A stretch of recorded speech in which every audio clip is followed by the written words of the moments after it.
2025 of the Friends of Gainsborough Old Hall, and some of you are new, and that is good to welcome you. And some of you may have telephoned me saying, can we come, and what time is it, and so forth, so it's good to see you. A bit of housekeeping.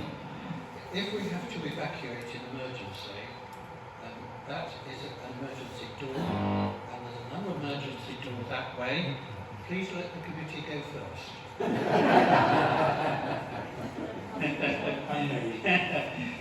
Now, the stall, the market stall that greeted you as you came in, will have some literature.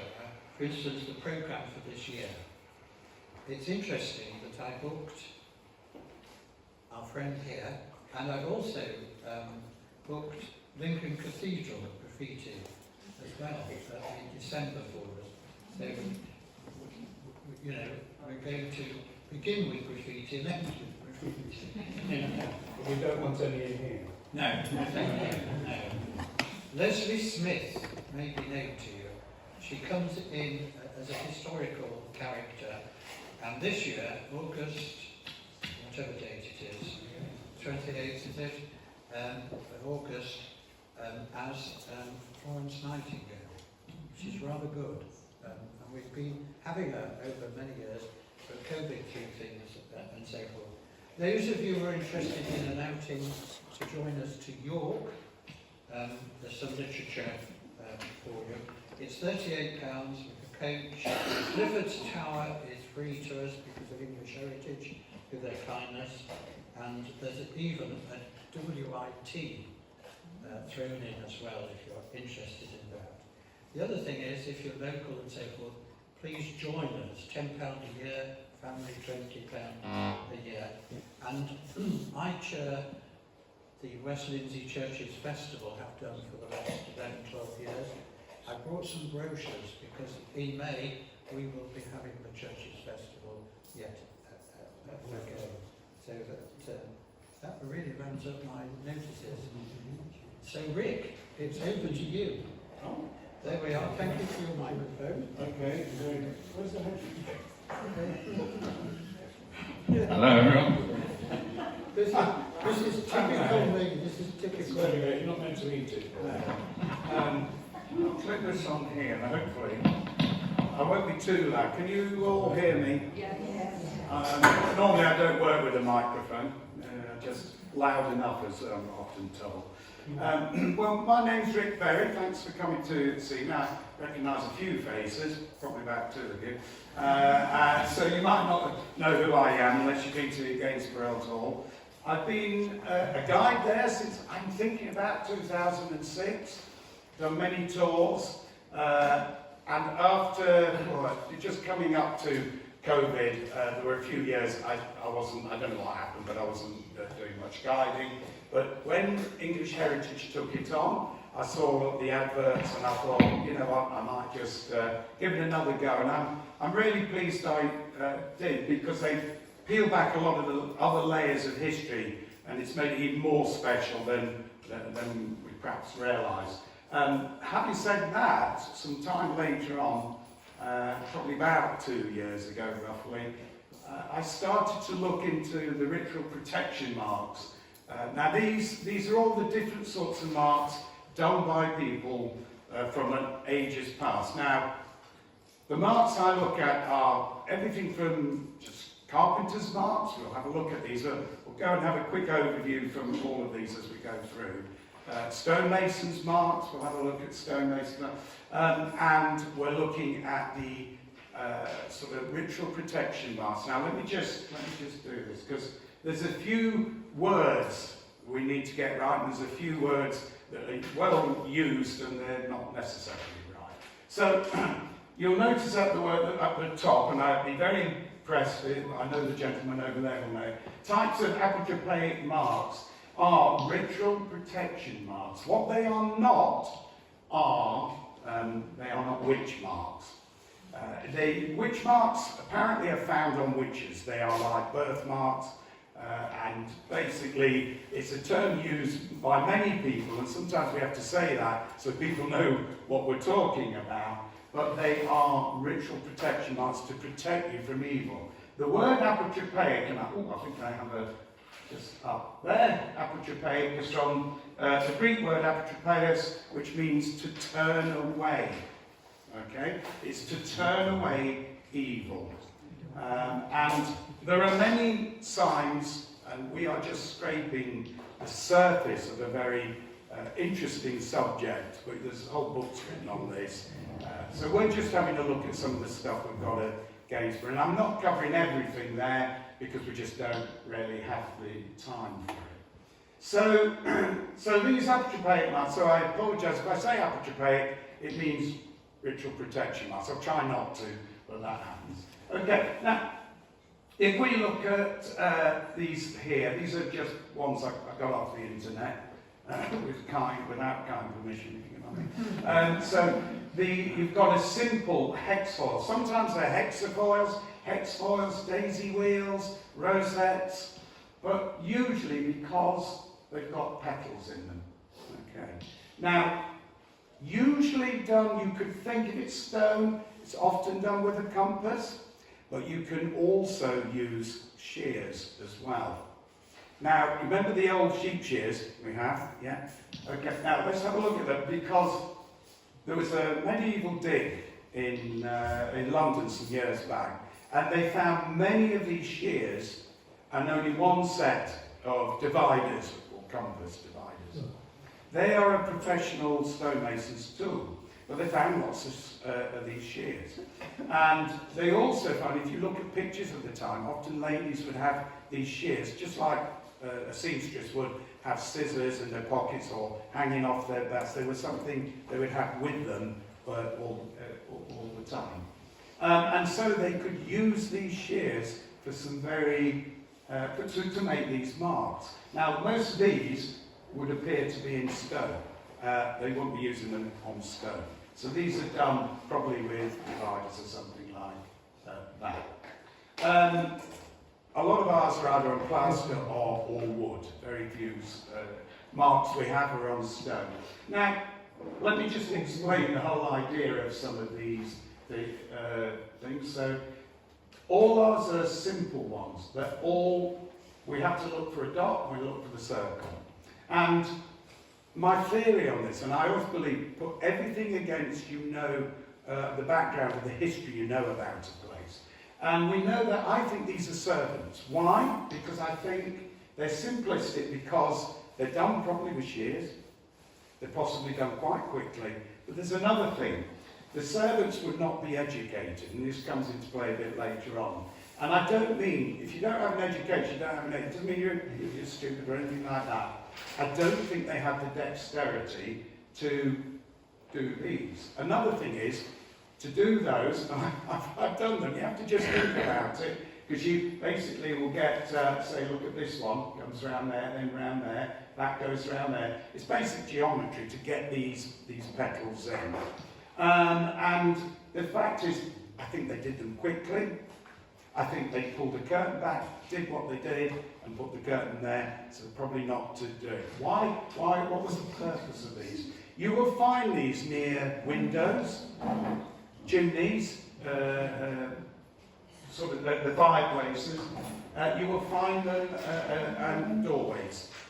And this is to stop demons, witches, or anything evil coming into your house, because apparently demons are not very clever, and what happens is they come in and they see the circle and go, oh, that's interesting, I'm going to follow that line, and then they get trapped there.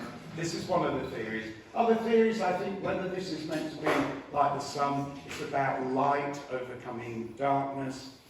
The thing about these, it's all about bringing light, good over evil and things like this. Now, the whole subject of this is a lot of superstition, but it was linked very much with the religion of the time.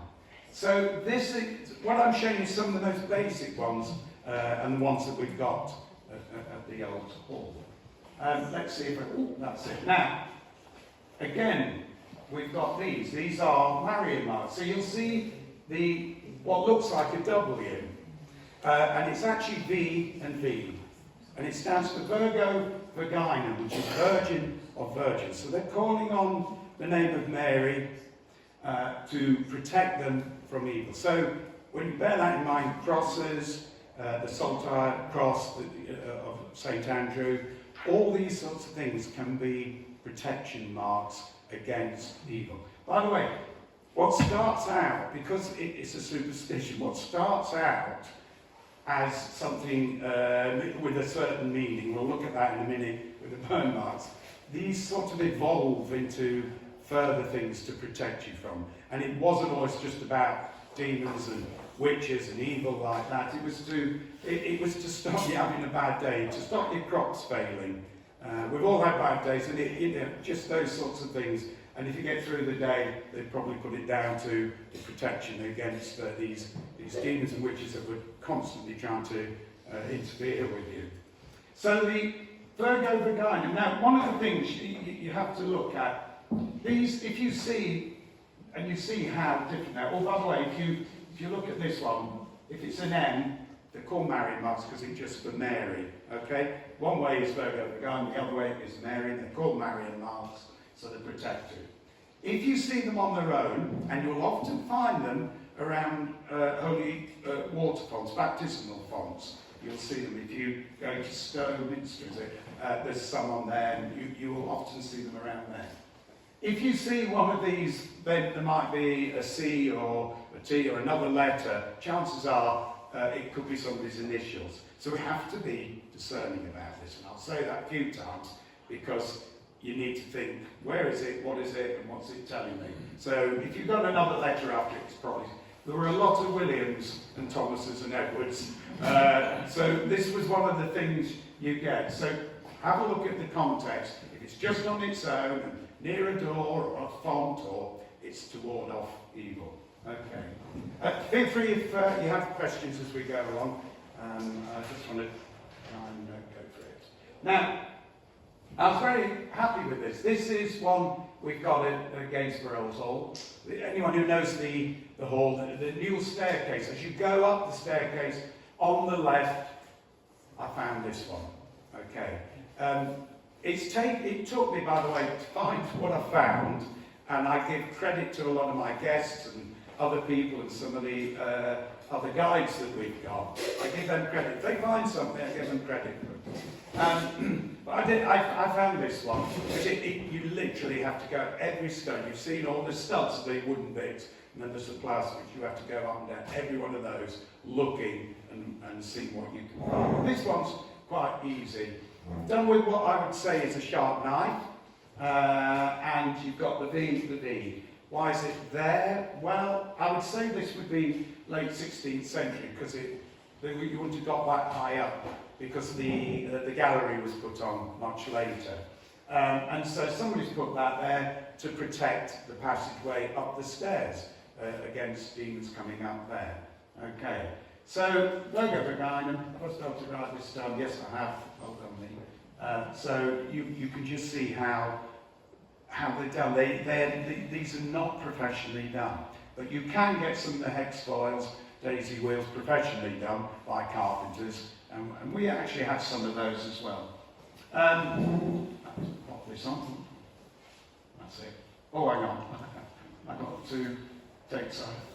Now, just further marks, and just these are some of them. So I do apologise if some of these you can't see. Some of the graffiti and things like that on the walls might not be so good on here. But anyway, some further marks. So we've said that's the hex foil. We've got concentric circles. We've got some of those.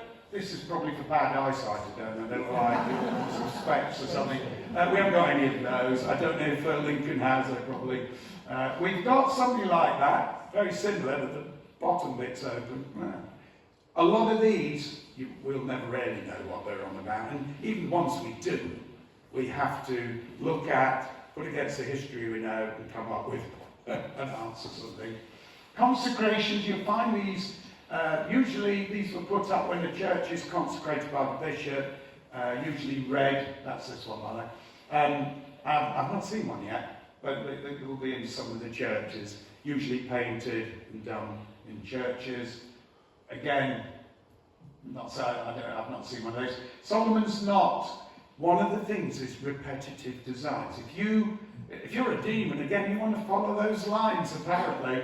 And so if you're following that, it's a bit like the Gordian knot, but it's Solomon's Knot, and it's a repetitive thing. It tracks your demons in that. We've got the Marian marks. This, I think, is just simply against lightning. We have got some similar to that at the top of the staircase where we saw, what I just showed you, it's up along the edge. And we've got a Merrill's board, which I can only think is a way of tracking demons, because they go in onto the Merrill's board and just follow it around and go around it. But we've got it on here. We haven't got any that I found at the Old Hall so far. Now, this is where it's. I've got to bang this into you. That's it. I can see it better myself. This is where it all started for me. Having guided there, anyone who works there is well aware of the burn marks, okay? Now, myself and Sean, we always thought these were accidental burn marks, and the books kept saying otherwise, and so I thought, right, I'm going to look into this. And let's just take it back. First of all, these are oak studs, and it was thought that if you could build a building out of an oak tree that had been struck by lightning, then that was good, because lightning doesn't strike in the same place. So these burn marks originally were thought to protect against lightning strikes and also accidental fire. But there's proof that things evolve. As time goes on, things evolve, and these just simply become protection marks as well. So these are in the West Wing. We've got hundreds of them. When I said to the press, and they said over 100, we must have 200, because when you look at them, they're overburnt and overburnt and what have you. Now, I'll come to those bits in a minute, but how to get these going? I'm trying to look at a very slight one. Say that's a slight one. It takes about 15 to 20 minutes of holding it's probably not a wax candle, it's probably just a taper candle, but 15-20 minutes to get this sort of flame burn on the actual piece of wood.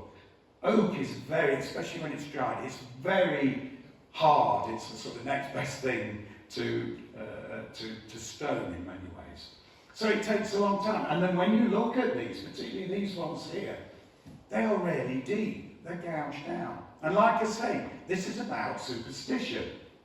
So how I think, now I put this against how I try and put myself in their position. And by the way, I think they might be burnt on there, say originally to avoid lightning and accidental fire, but I think the fact that it's flame-shaped is a representative of light in the darkness, light over evil. That is how I look at it, not necessarily as everybody else. So how I think this goes? Well, possibly they would see a storm coming along, and maybe they would say, Lord, protect us from this oncoming storm and the lightning and so on and so forth.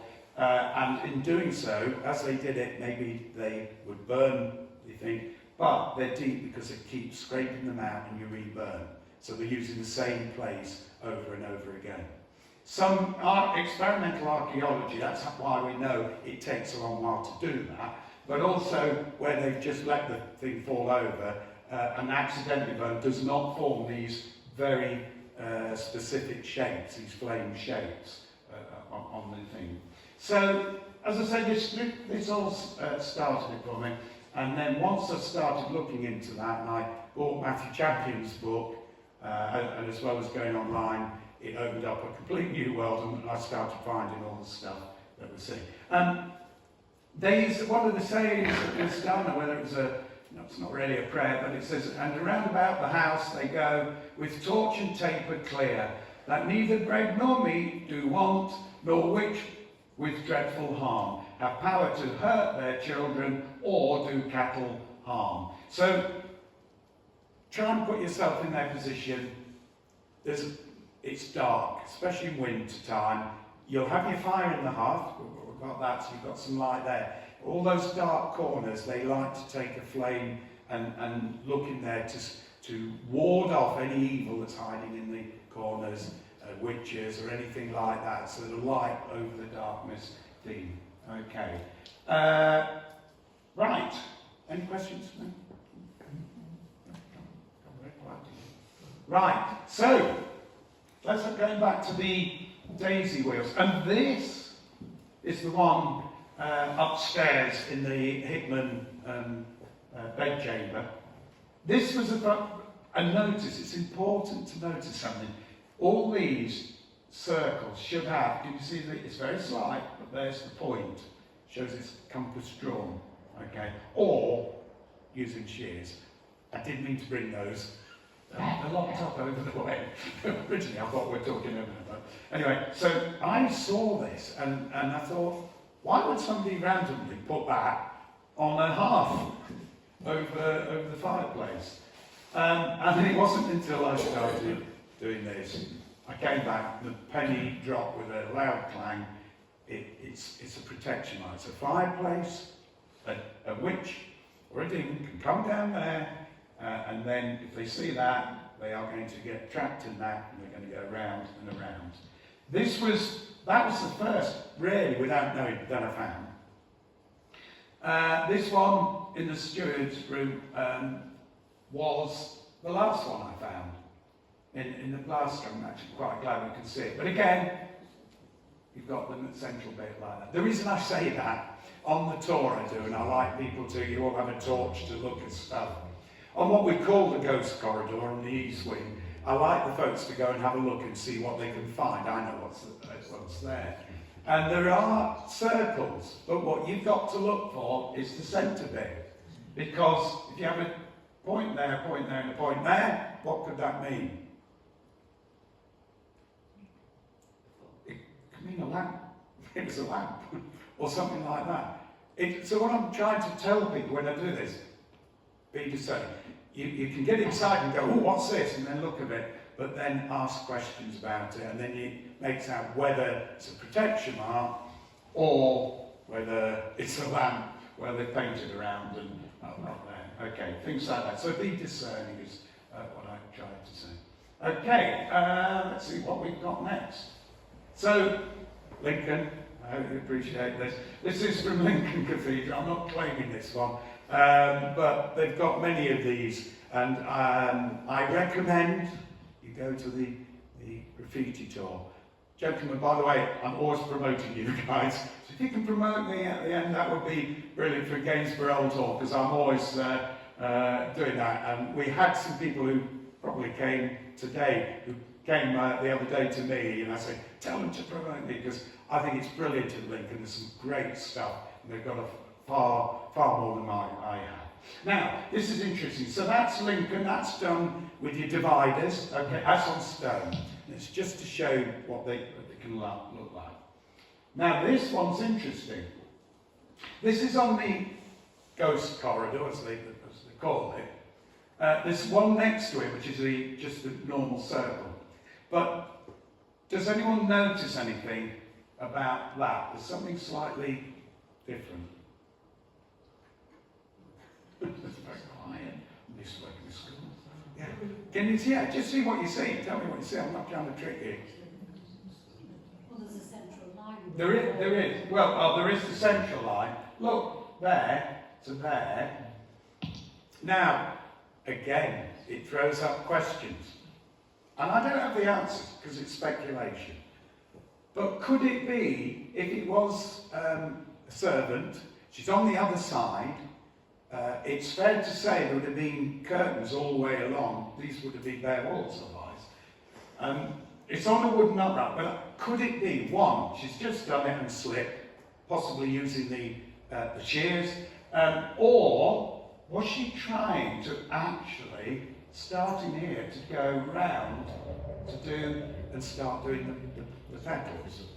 Okay, these are the sort of things these are the questions they throw up. And we don't have the answers, but what is fun is, wow, Maybe that's what she was doing. And maybe she got tried up, because you can see a point there. Maybe she was trying to go down here, it slipped, thought no. Or maybe somebody came along and she quickly went, or who knows. We don't know, we weren't there. But things like that, it's about discerning what you see. Now, carpenter smarts. So, like I say, carpenter smarts, stonemason smarts, and things like that. These are done with a race knife or a timber scribe. And this is quite interesting. Have you seen these, Paul, in the West Wing? And I don't know if you're aware that locked door is room 1, and then it goes got 2, then 3, and 4. And basically, these are done, and I'll show you, let's see if it shows. This is the knife, so bear this in mind as you're looking at it. It's got a pointed bit there, and the blade's a bit different. I've been trying to get one of these. I can't find one either online or anything, because I like to show people these when I do my tours. But look how the blade is like that. So what you're going to do, they drag it down for straight lines, and it gives you quite a thick line, as opposed to a thin line. This can tell you, again, in context, who's done it. So it's a carpenter. And basically it's like flat pack furniture. So it's like 2 goes to 2, because when they build these things, they do it all on the ground, put it like this, and then they put it into place using whatever gear, but then they know 2 goes to 2, goes through, and this is how they would join it all up with trennels, which are wooden dowel pegs for trennels and things. So this is the sort of thing, but I always show people, try and look at the gouging thing, because that's sort of, I've got it there. Now this is another one, and this is down in the education room. Now, they can use Roman numerals, but it actually, I looked online, there are actually quite a lot of different types of carpenter's marks. That was fairly straightforward. But I was really pleased to find this. You've got 1, 2, and look, it starts there and a bit coming out. And having looked online, I think it means something to them. I just want to go,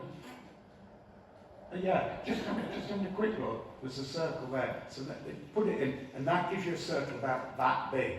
Again, is it aperture pay? Is it a protection mark? Possibly, but I've also seen them as part of the marks of the carpenter. Okay, let's just go on.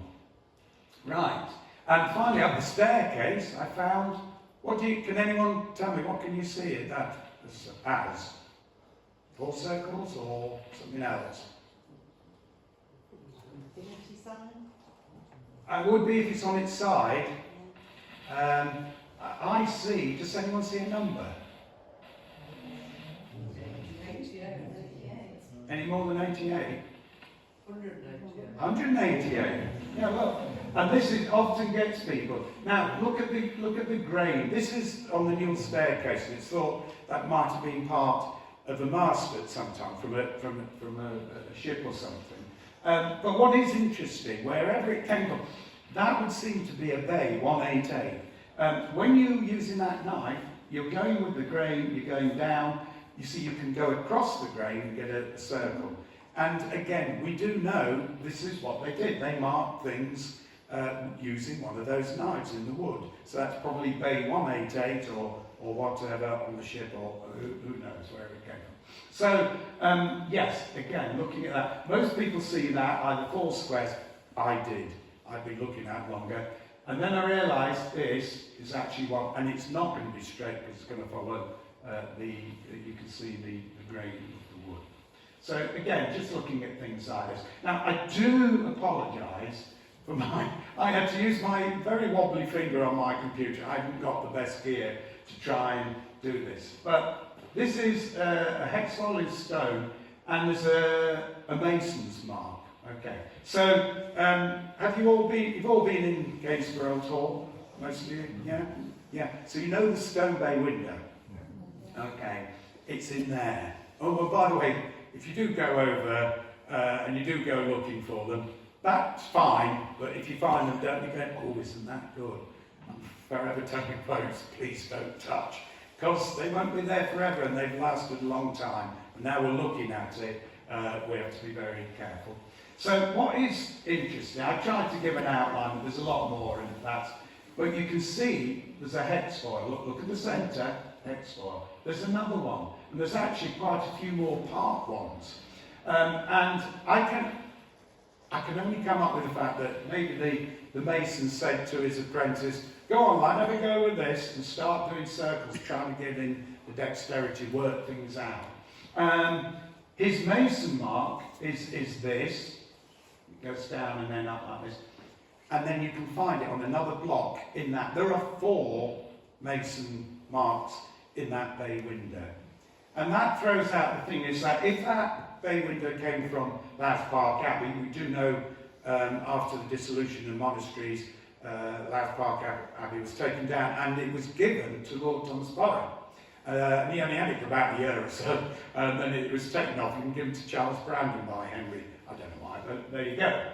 So were these marks done even older, way back, when it was part of Louth Park Abbey, or were they done by the masons who put it there when they built that?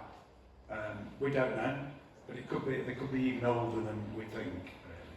Okay, see what we've got.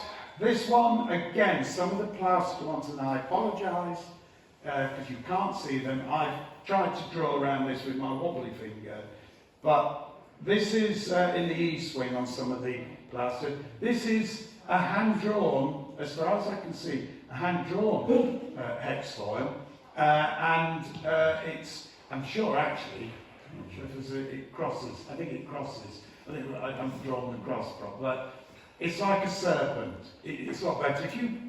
I do recommend you come on the tours, and as I say, every Sunday at 1 p.m. throughout May I'll be there, and I'm possibly there this Saturday. But you'll see them better. You need the light, but you'll see them better. So this is another thing. I can only see, it looks like a serpent, and it looks like they're trying to pin it against the wall. Now, I told you that I give credit to people who find things. This is right on the wall panel, right next to the main entrance into the Great Hall. I've been walking about by it for years, and you would have been, unless you knew it was there, Paul, but honestly, I've been walking for it for years because we weren't looking for it. When I was starting to look for it, I was talking to a lady, a guide at Minster called Christine. I call these Christine's concentric circles because she went, there's something there. And indeed, there are 8 circles on here. I know one I took a picture of at Lincoln. It's got 17, I think I counted, on one of the piers out, and the cloisters, I think it was around there, if I remember. So they've got some wonderful stuff there, but I was very pleased with this. Okay, so it could be just to stop, because it's a big opening, it's a great hall, it could be just to stop a lot of demons going in. But we also know that they did do these and worked, possibly put vellum over and worked out star charts on them. At one time, you didn't go anywhere without having your astrological chart for your journey done before you went to tell you whether you're going to have a good journey or not, or whatever. Okay. Right, now we're getting to this. Now this is interesting. This is where, when I was saying I need help in reading Old English. This, I think, could be Aubrey Trist. I think it's someone's name.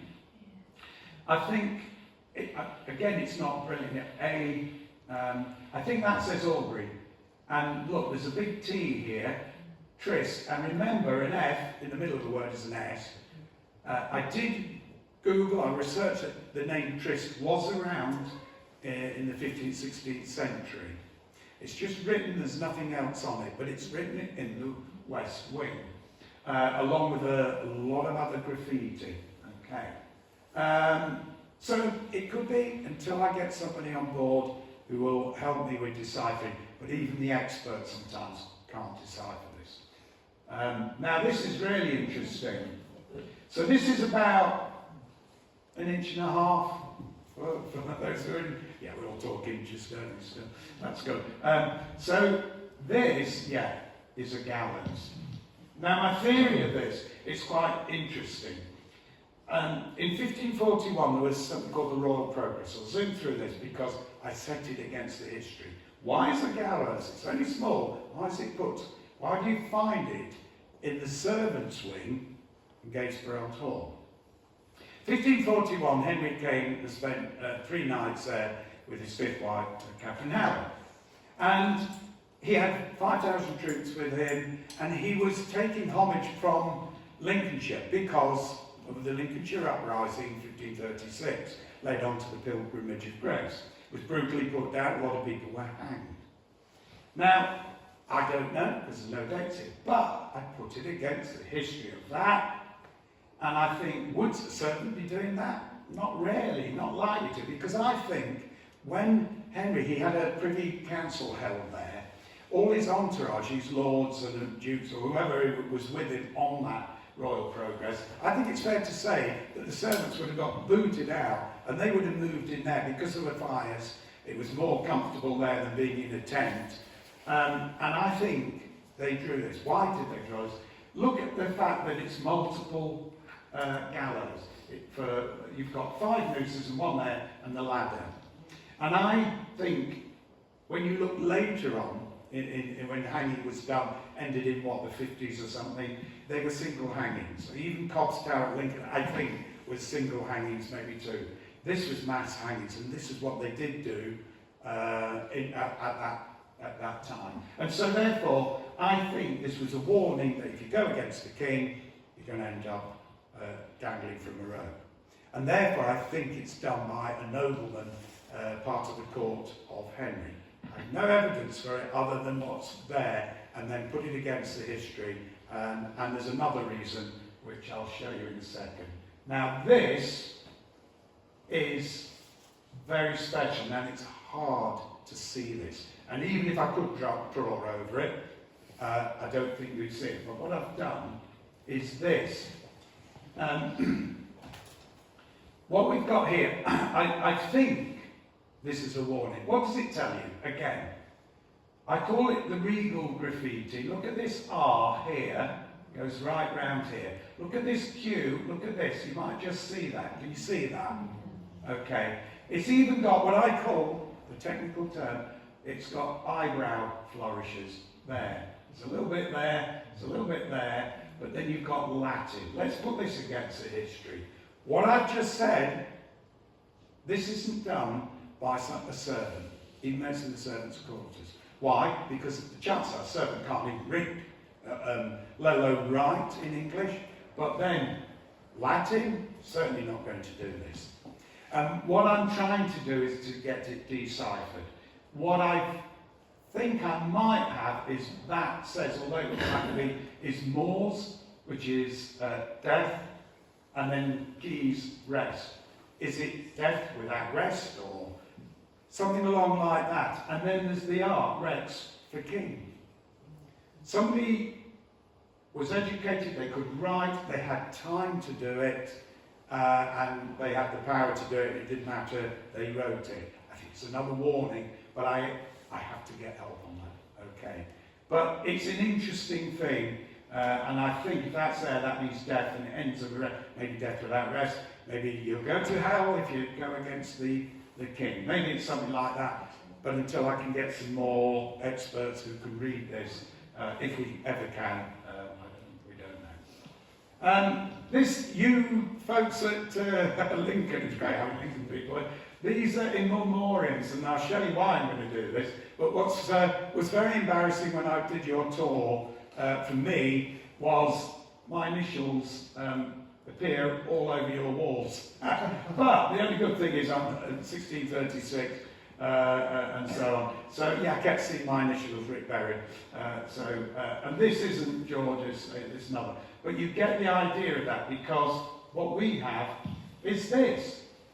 Now this has been hidden and been painted over at one time through when the Baines had it, through the Victorian period. It was painted in black. And then it'd been cleared at some time. I've always known it like this, but I didn't realise. And I'll very quickly show you EECL 1643. Anyone know 1643? Yes. Yeah, well done. very brave. Yeah, 1643. I'm not going to go through the whole battle, but somebody called Oliver Cromwell made a name for himself. Battle was at Foxby Hill. They won that, chased Charles Cavendish down the hill, became known as Cavendish Bog, and then they brought supplies into Gainsborough, and then they saw the Marquis of Newcastle, which was a relation of actually Charles Cavendish, who'd been killed at this battle.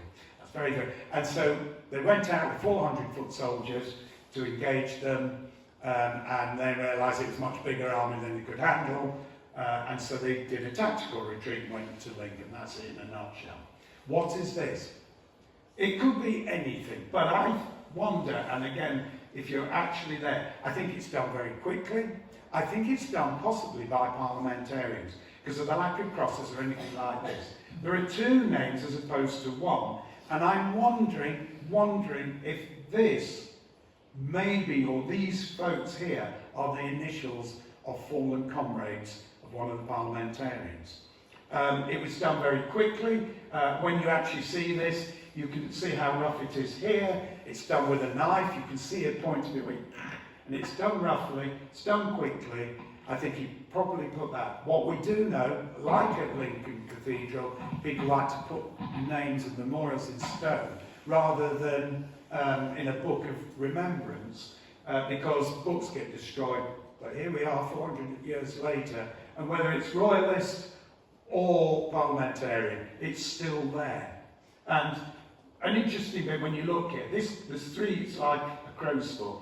Was that meant to be, was that just accidental, or was it meant to be the pages of a book of remembrance, just to like that? But it's done very quick, and it's one of our very special things because we don't have a lot of dates, so that really pins it down. It's on, right on the money for the Battle of Gainsborough. Now this, can you see that dot?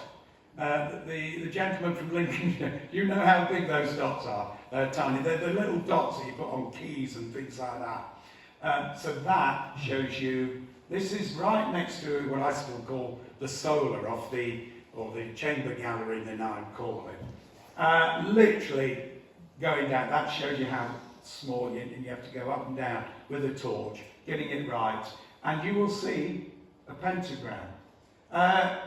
They are the 5 wounds of Christ, the 5 faultless fingers of Christ's fingers, 5 senses, 5 joys of Mary and Jesus, and 5 virtues of an eye.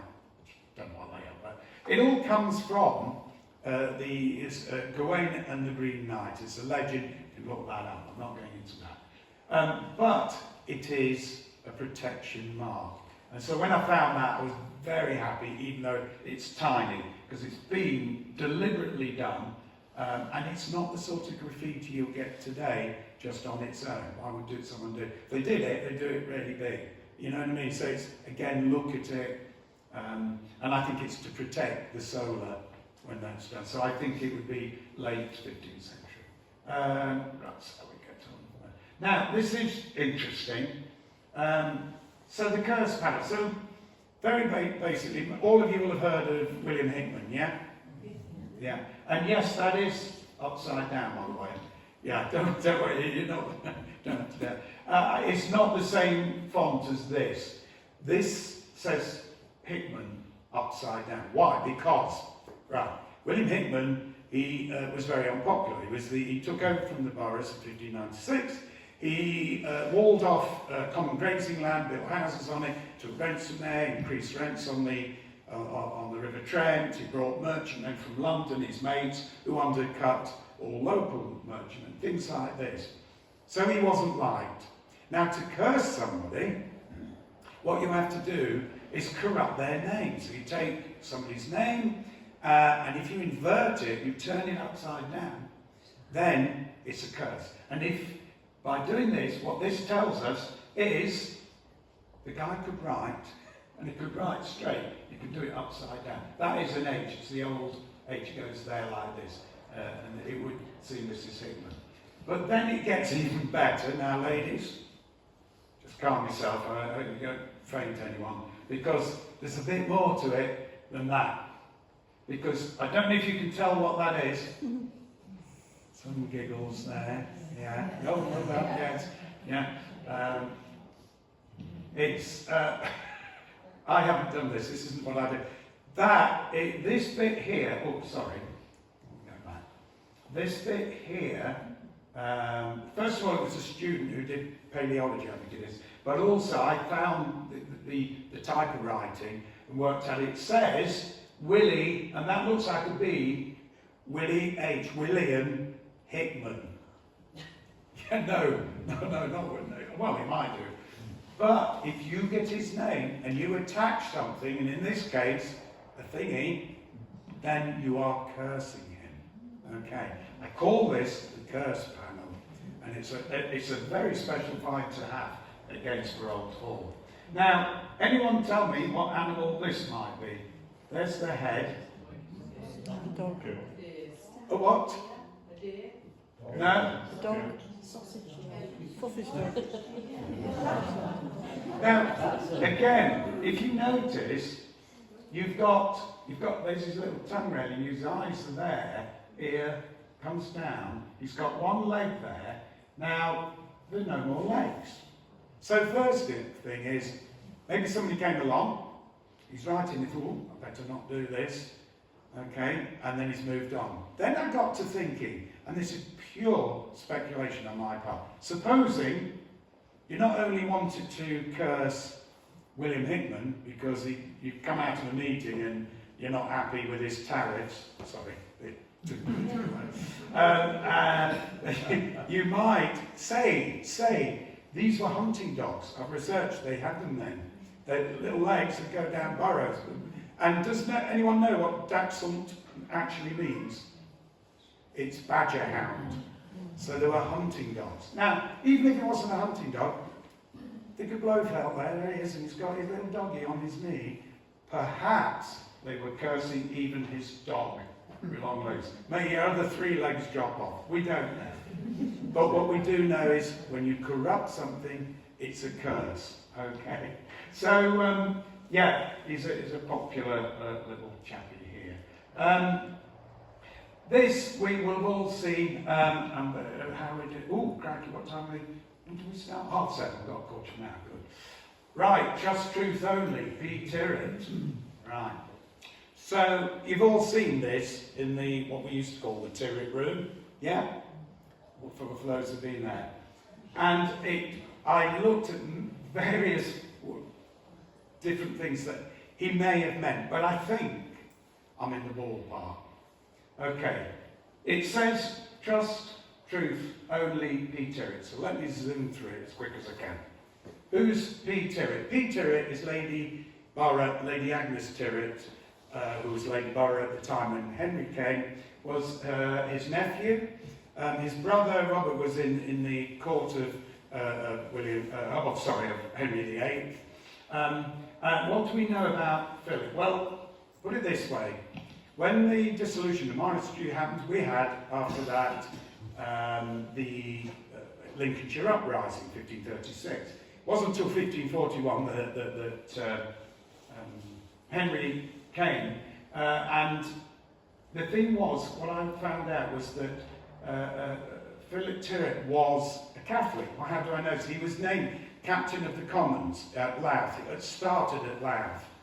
And he quite quickly cleared himself, said, no, that's nothing to do with me, because he knew how it would go. And apparently they even tried to get Thomas Burrough on board with it, and coerce him, but he escaped on a horse or whatever, ran away.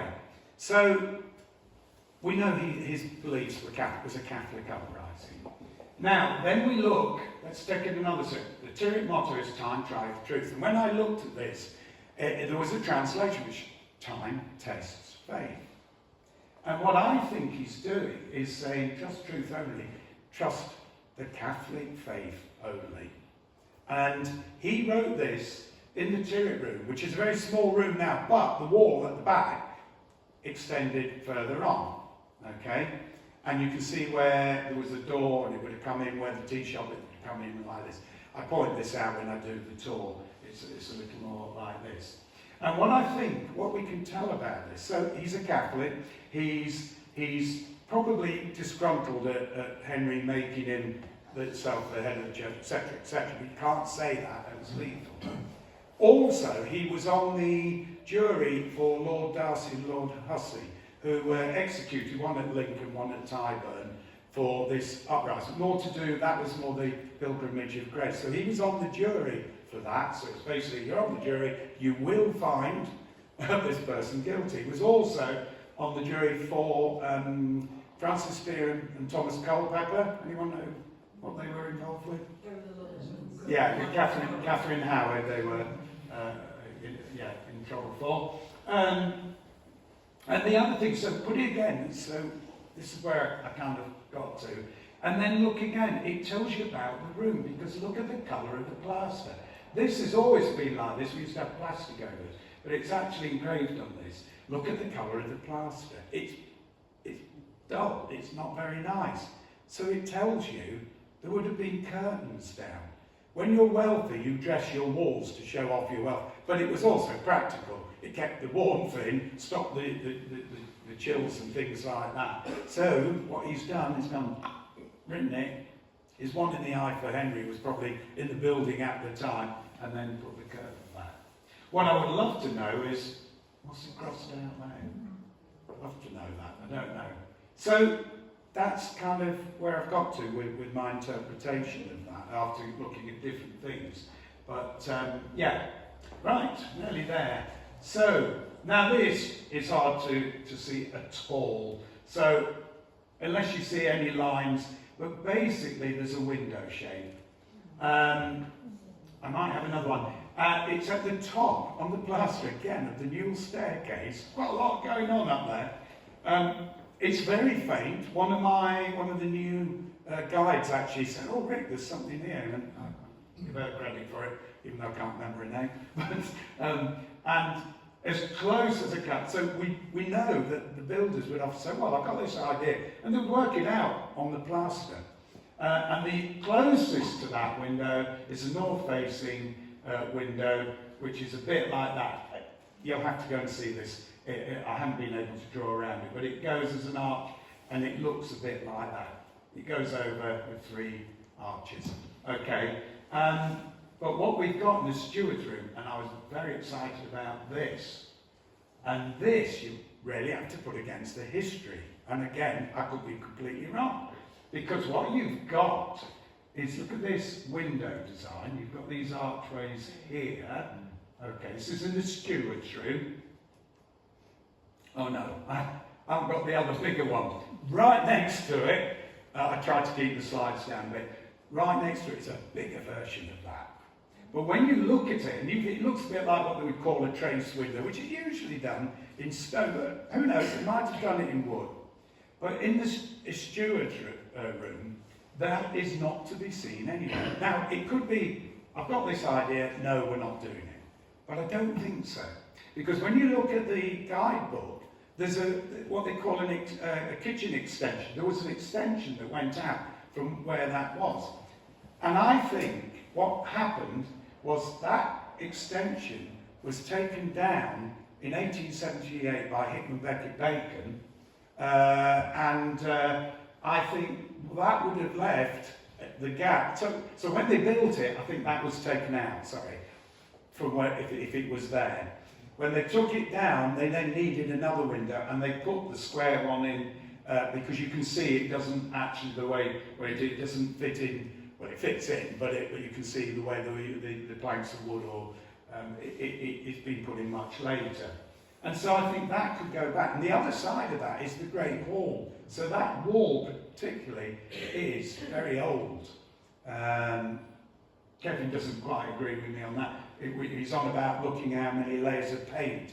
Less layers would show you it's older. Anyway, so yeah, there's more. I mean, I'm just showing you some of the interesting bits. And finally, as we come to the end, this is an interesting thing. Again, we're looking in the Hickman dining chamber, and there's a deed box above this. You know, Rho Sigma RH. Or did you know? Have you ever seen this on below it? I never saw it until I started doing these tours, because I started using the torch to look at this. And you could say, oh, that's somebody belonged to somebody called Ian Williams or something. But again, what we know is a lot of church boxes would have double locks. You put your chalices and various stuff like that. And maybe the church officials, I've forgotten the name of them, I was one once, but had a separate key each. You perhaps put them in together, so that way you had two people to open and open. But we also know, church warden, that's the word I was thinking, we also know, can anyone think what this could be, just with what we've seen? It's, yeah, well that one is, what could that be? Yes, well done. Because apparently, I've tried to find out, J's were not used regularly in writing until 1630. And even then, they used that form of I, Jesu Christus. And so I think it's calling on Jesus, Mary, as extra spiritual protection over the double lock. So if somebody was coming up, they'd not only have the foot, I mean, you could break in with an axe or something, but not only that, but also Jesus and Mary are looking, they're watching, you're going to hell. So I think that was a wonderful find when I actually found that. Okay. As I say, there is so much more to discover. It's a journey of discovery, looking into the whispers of the past. I like that sort of thing. And so what I would suggest, hopefully you've got something out of this. We are just skimming the surface. I've shown you some of the best bit, but there is more to see. And when you actually see it close up, it's a bit clearer. Anything longer, it would have gone on for ages. But so do, if you can, come along to support the Old Hall and come and see some of the tours that I'm doing. As I say, at the moment, could be next Saturday, possibly, but certainly May, every Sunday at 1 p.m, I will be doing tours I've committed to then. Okay, and with that, thank you for coming, and hopefully you've enjoyed it. Thank you.